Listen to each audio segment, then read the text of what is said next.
It wasn't just Cypher. Back in the Caribbean, every eye in the world was turned on us. A private army, just a bunch of guys with guns, in possession of a nuke? Why wouldn't they be uncomfortable? And that's why you made sure the inspection happened.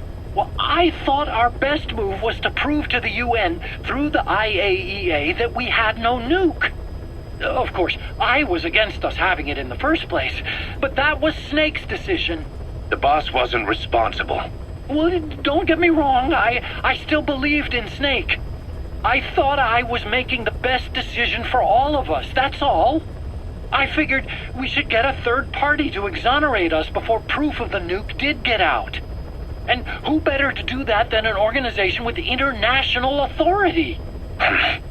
So the truth is, you took it upon yourself to agree to an inspection arranged by the UN. Only the inspection was a ruse, and Cypher's strike force, XOF, showed up instead. I had no idea that would happen. Enough bullshit! Oh, sure, like I could have known. You know, I was just trying to prove our innocence to the world. What's wrong with that? We're not interested in the excuses you thought up. The truth is objective. Just see it from my point of view. You led XOF to the control tower. They seized it, giving them complete control over the base. Moments later, they detonated C4 on the strut legs. Anyone who'd managed to survive was hunted down by the assault force and their choppers. You can't believe I did that on purpose. That was the end of Mother Base. But it wasn't the end for you. How can you... Look, think about it. I lost something too. I built Zeke and it got buried underwater. I am a victim. That raises the big questions. Why were you the only one spared? You got away without a scratch. Why did Strangelove leave the base on the eve of the inspection? You two were close. Strangelove? And how did you manage to build something that surpasses Zeke in every way? Because you did everything they told you. You're the only one who didn't lose a thing. That is the truth. I was taken away against my will. Skullface forced me to do his research these past 9 years. He used me. I lost 9 years. 9 years. We all lost 9 years. It wasn't just you. I suppose blaming me makes you feel better, does it? But who's gonna give me back all the time I lost? You're not getting anything back. You're not a victim here, Emmerich. You're the perpetrator.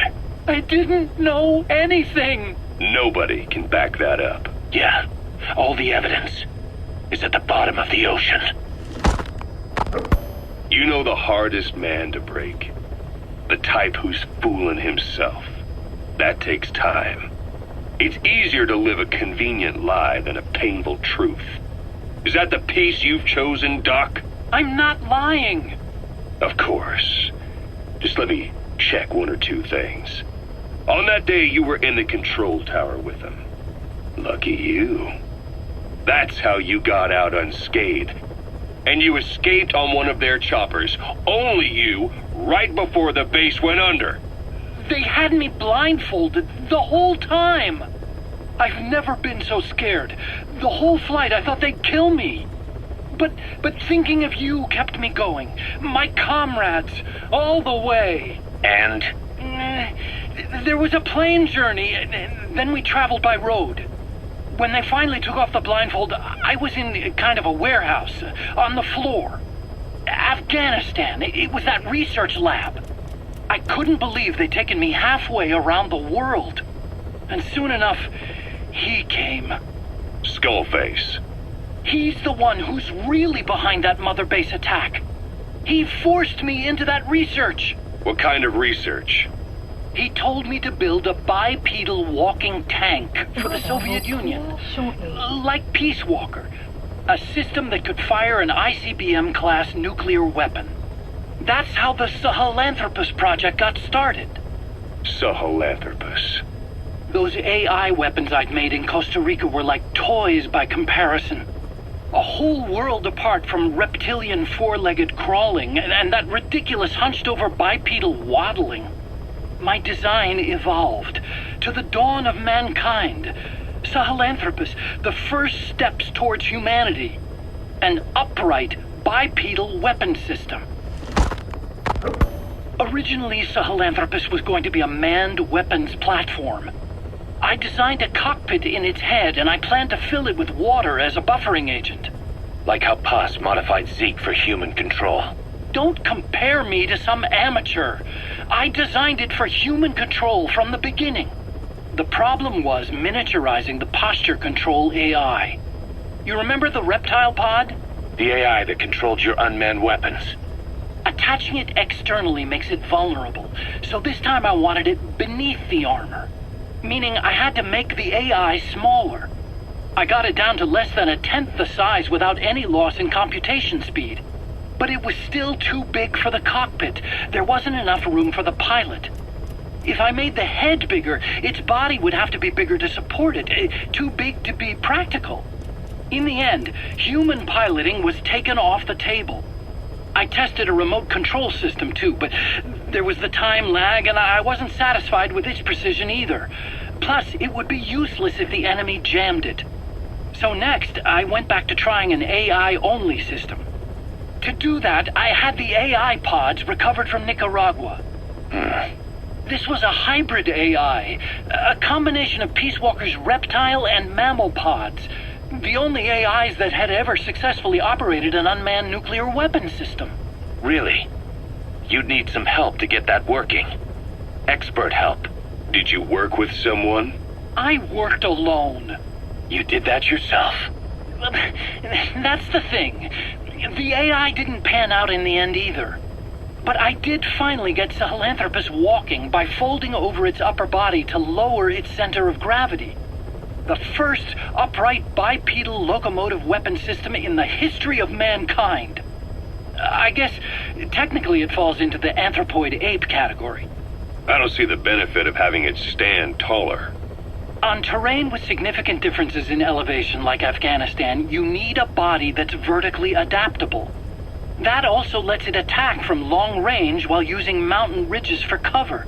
So, making it walk upright was the most important factor in giving it superior height capability. As the name suggests, that was the whole point of Sahelanthropus. But I was being pushed for results. Having the AI mounted externally would have been the fastest way to get it working. I just needed more data so it could maintain its balance. But Skullface refused to wait.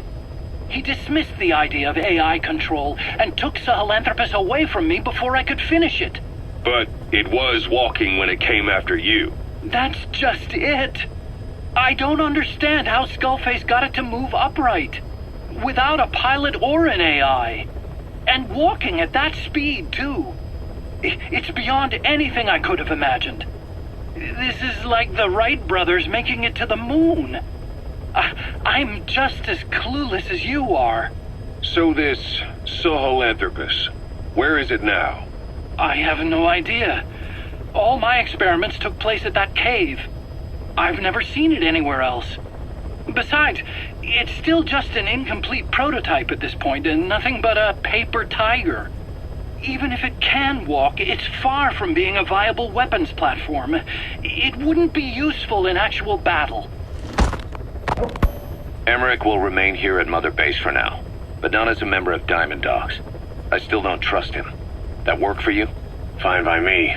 He can't be allowed any contact with staff either. Yeah. A lot of the guys would love some payback for 9 years ago. We still need him alive.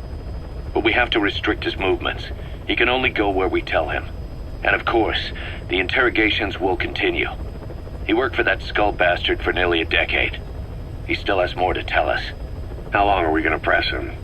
If our investigation shows he really had nothing to do with the attack, we'll reconsider his place here. But I don't expect that to happen. Remember that water tank-shaped object in Emmerich's lab in the Soviet base camp? The thing that started talking to you like a possessed answering machine. That was a pod built for housing the AI used to control unmanned weapons. You remember, back in '74 in Costa Rica. It was in those machines you fought there. They were designated Pupa, Chrysalis, Cocoon, and Basilisk, and each of them was fitted with an AI unit called a reptile pod. Emmerich created it. It mainly handled the machine's posture control and autonomous behavior. But the Basilisk, aka Peace Walker, also featured a second AI pod. That one was called the Mammal Pod, and it was created by Dr. Strangelove. She tried to recreate the boss's personality through the Mammal Pod, but you pulled out its memory boards. That's when it transferred its own functions to its reptile pod. Just like a human brain compensating for damage by using the remaining healthy parts. The result was a unique entity, a hybrid of the reptile and the mammal. It sank to the bottom of Lake Nicaragua with Peace Walker. But apparently they salvaged it and transported it to that lab. Don't let it deceive you, Snake. It may sound like the boss, but it has neither a personality nor a will. Like Emmerich says, it's just a machine. You called that thing Sahelanthropus. Where does the name come from? Well, several years ago, an excavation team discovered a hominid skull in the Sahel region. Central Africa, the Southern Sahara. Cypher gave the specimen the name Sahelanthropus, man of Sahel. And then they covered the whole thing up. Why? They probably wanted to monopolize information about human evolution to have a head start in their genetic research. At least, until they had an idea of what they'd found. It was that big of a discovery, huh? Sahelanthropus was a gracile hominid, estimated to have lived about 7 million years ago. What's significant about it is how its skull's foramen magnum faces down. In other words, its spinal column supported its head from underneath. It stood upright. Right. Which would mean Sahelanthropus walked upright 3 million years before Australopithecus, making it the world's oldest human species. Walking upright. I get it. Hence the name Sahelanthropus for your machine. Walking upright was the decisive difference between our ancestors and other anthropoids. Our brains could get heavier once they were supported by the spinal column. That led to the use of tools and the development of complex communication through language. Only man is capable of this. My creation will be the progenitor of all bipedal weapon platforms. And you did this for Cypher? No, not at all. Sahelanthropus is the best proof that I never betrayed you guys. What do you mean? The reconstructed Sahelanthropus skull looked exactly like the skull we used as our logo 9 years ago in the Caribbean. An army without a nation. Outside the world order. The design was based on Pangaea, the supercontinent that existed 250 million years ago, right? Yeah. When the world was a single landmass. That concept's at the source of our strength. I felt the same way about Sahelanthropus. Sure, I was forced to build it under their orders, but I always wanted to put its technology back in our hands someday. That's the reason I incorporated the old insignia into Sahelanthropus's name. Don't you see? That's how much I was thinking about you guys. Oh, I see, all right. I see someone desperate to cover his ass. You can say whatever you want after the fact. But that skull also symbolizes somebody else. Skullface. Snake, you finally came. Just don't record this, okay? Not recording anything. What's this about? What I'm about to say stays between you and me. It's about the weapon to surpass Metal Gear. You know a researcher by the name of Clark? He works in the biotech industry, real advanced stuff. His area is bioengineering, but lately he's also gotten into genetic research. Never heard of him. Well then, what do you know about cloning? I think I've heard enough. Hold on, this is important. Cloning lets you create a genetic copy of an organism. You take the nucleus of one of its cells, and you swap it with the nucleus of an unfertilized egg from another member of the same species. They started out working with plants, but since then they've had success with other organisms, including mammals. It's a hot area for a lot of places right now. Corporations, universities, research groups. There's no shortage of scientists out to get famous and patent their work, with morality taking a back seat. Isn't that a little outside your field? It's got nothing to do with my research. But I thought it might be of interest to you. Cloning, and Dr. Clark, I mean. Go on. Now, this is really highly classified stuff. But I've heard that an American biotech company has successfully cloned a human being. What's more, it happened over 10 years ago. And the researcher behind it was Dr. Clark. You've really never heard of him? I don't meet many doctors. This Dr. Clark is a complete ghost, even to others in his field. His age, where he comes from, that might not be his real name. And I can't even say for sure he's a he. Clark's employer, ATGC, its company motto is embracing your hopes, preserving talent. What does this have to do with me? Cypher.